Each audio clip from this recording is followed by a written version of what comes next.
asalaamu calaykum waraxmatullaahi wabarakaatuh daawadayaal kusoo dhowaada barnaamij cusub oo idiin soo tabiyo aqoon t v magacaygu waa cabdifataax cabduqaadir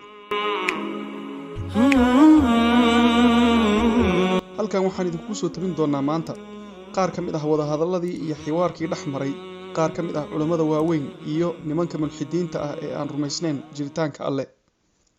imaam shaafici ayaa qole mulxidiin ah oo aan rumaysnayn jiritaanka alle waxa ay weydiiyeen maxaa daliil u ah jiritaanka alle. imaam shaafici ayaa si aan gabasho lahayn ugu jawaabay, jiritaanka alle waxaa daliil u ah caleenta geedka tuudka la yiraahdo. markaasay intay la yaabeen ayay yiraahdeen, sidee bay daliil ugu tahay jiritaanka alle caleenta geedkaas? imaam shaafici ayaa ugu jawaabay, geedka la yiraahdo tuudka caleentiisa markii uu cuno dixriga waxa uu dhalaa xariir, shinnida marka ay cunto waxay dhashaa malab, deerooyinka qaarkood markay cunaanna waxa ay dhalaan cadar ama miski aad u carfoon. allihii caleentaas u yeelay hal dhadhan kala si duway natiijada ayaa daliil u ah in uu jiro allahaas. أولم ير الإنسان أنا خلقناه من نطفة فإذا هو خصيم مبين. niman mulxidiin ah oo inkirsan jiritaanka alle ayaa waxa ay ka dalbadeen nin caalim ah in uu la sameeyo dood. ninkii caalimka ahaa iyo nimankii ayaa waxa ay isla meel dhigeen maalin iyo waqti cayiman in la isugu yimaado magaalada dhexdeeda dadkana la soo shiriyo. maalintii iyo waqtigii markii la gaaray oo ay nimankii meeshii soo xaadireen ayaa waxaa la waayay ninkii sheekha ahaa. muddo markii la sugayay ninkii sheekha ahaa ayay nimankii mulxidiinta ahaa waxay ku yiraahdeen dadkii, soo ma aragtaan ninkii sheekha ahaa waxba iskuma hayo oo waa uu baqay, waanan ka guulaysanay. intii aan meesha lagu kala tegin waxaa soo xaadiray ninkii sheekha ahaa oo ordayo. markaasay waxay yiraahdeen, maxaa kugu dhacay oo aad la soo daahday oo aad ballantii uga soo daahday? ninkii sheekha ahaa ayaa raaligelin ka bixiyey soo daahiduu soo daahay. waxa uuna yiri, arrin baa i qabsatay oo aan aad ula yaabay maanta. waxay yiraahdeen, maxay ahayd arrinta ku qabsatay? ninkii sheekha ahaa ayaa yiri, anigoo taagan webiga jiinkiisa garan la si aan uga soo gudbo webiga ayaa waxaa halkaa ka soo booday alwaaxyo. alwaaxyadii baa intay isu tageen waxa ay noqdeen doon. dabadeedna waxaa soo booday masaamiir meel ay ka timid aanan garanayn. masaamiirtii baa alwaaxdii gashay, sidii bay doon ku noqotay. wax yar kadib doontii way soo dhaqaaqday, way soo hor istaagtay.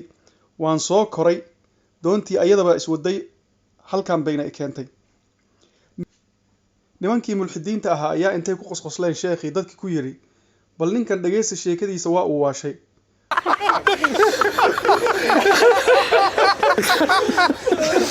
war sidee ku dhacday in doon ay samaysanto oo haddana intay soo dhaqaaqdo bilaa naafuude ay kuu soo kaxayso halkan kuu keento? ninkii shiikha ahaa oo ahaa nin aad u caqli iyo xikmad badan ayaa nimankii ku yiri, idinka maxaad ku keenteen in koonka intaan la eg uu keligiis iswado, keligiisna uu is abuuray? doonta intaas la eg haddaad diideen in ay keligeed is abuurtay keligeedna iswaday. nimankii meeshii ayay ku fashilmeen, dadkii meesha joogayna waxa ay raaceen ninkii shiikha ahaa.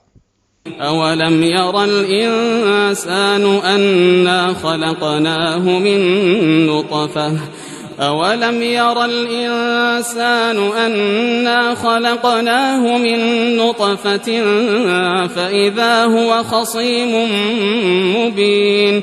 وضرب لنا مثلا ونسي خلقه قال من يحيي العظام وهي رميم قل يحييها الذي أنشأها أول مرة وهو بكل خلق عليم. الذي جعل لكم من الشجر الأخضر نارا فإذا أنتم منه توقدون.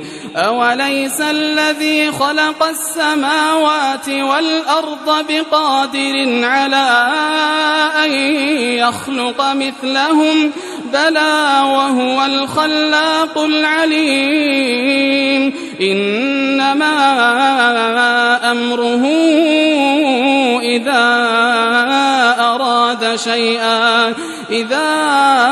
أراد شيئا أن يقول له كن فيكون.